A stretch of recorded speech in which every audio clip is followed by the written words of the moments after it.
Well, if you were in our group chats, which is what we like to make this show feel like, then you would have been hearing for weeks and weeks and weeks that we kind of saw this Mercedes explosion coming.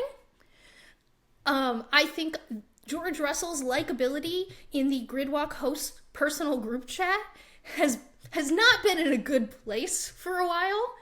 And this feels like the public reckoning of, oh, okay, so that thing we've been talking about in the group chat for weeks, I guess we kind of need to talk about it on the podcast now, because George Russell decided that he was gonna do what he did. I don't even want to.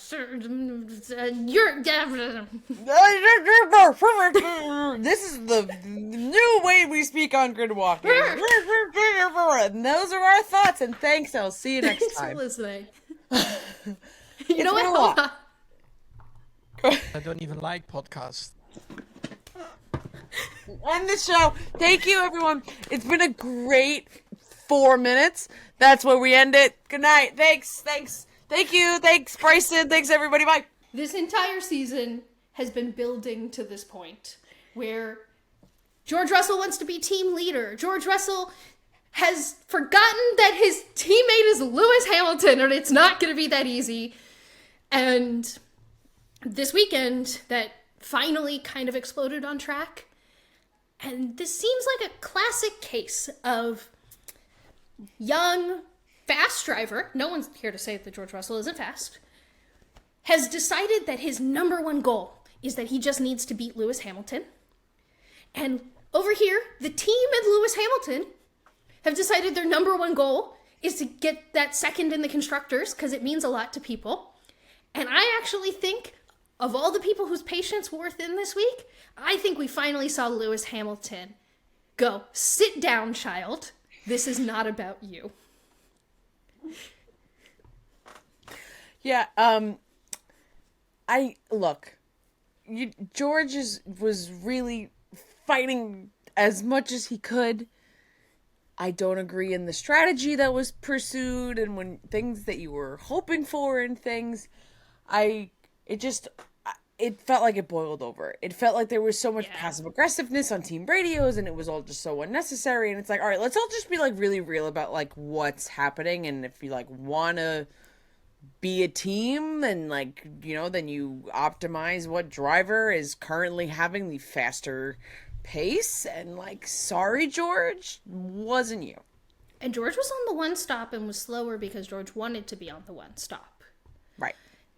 And yeah, I think the boiling over of our frustration is it just feels like week after week, Russell's like, yeah, let everyone through, gotta fight my teammate. And it just, it feels like I'm watching someone, like, you know, you could just turn left, but instead you go straight and you hit a wall.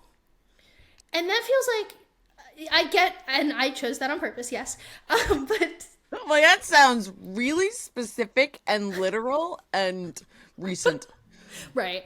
That's probably not the best analogy, but I just feel like I'm watching George Russell play the long game poorly.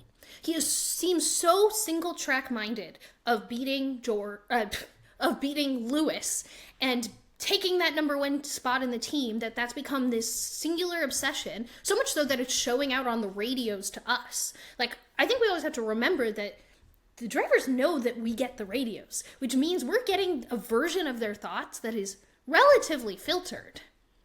So if that is what's coming out in the radios, like, imagine what's going on behind the scenes.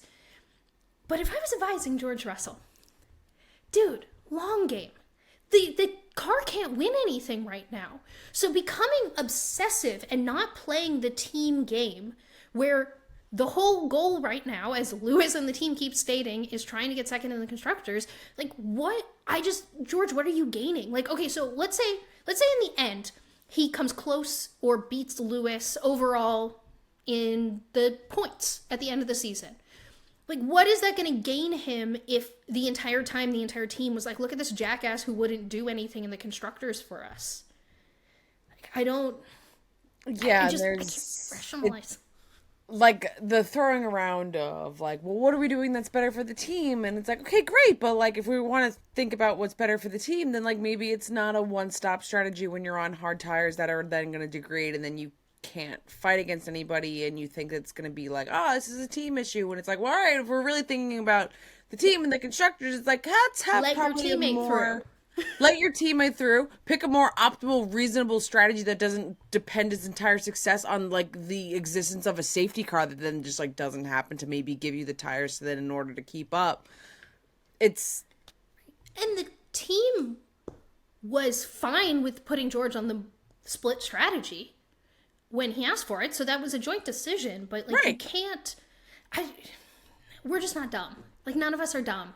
Like, you just can't point at one and say like, what do you mean you want to switch us now? It's like, well, the strategy you had agreed to, had opted for, didn't work. It didn't play out. It didn't go for where you wanted it to. So like, what? You want to extend this and like keep it going so that there's more of a gap between you and everyone in front of you, and then have Lewis behind you so that when you ultimately switch in the last lap, just another like gap? Like, no, give your team a chance to actually compete. And it's not about like you making it to the podium and you needing a positive result. Like, you needing a positive result needs to be on a different strategy for this particular way that this race played out. Right. And drivers are inherently selfish. So I'm not trying to sit here being like, you should be more altruistic, George Russell. I'm just saying from an outside perspective, I don't think whatever his aim and goal is right now, I think for his own self-preservation needs to be different. Because I don't think, like, Lewis has been at this team for way too long, just signed a contract for 2 more years. Like, being a overall pain in the behind is not going to, like, all of a sudden win things over. Thank you for listening to this highlight from episode 36 of Gridwalk. Don't forget to like and subscribe for a bunch of more F1 videos.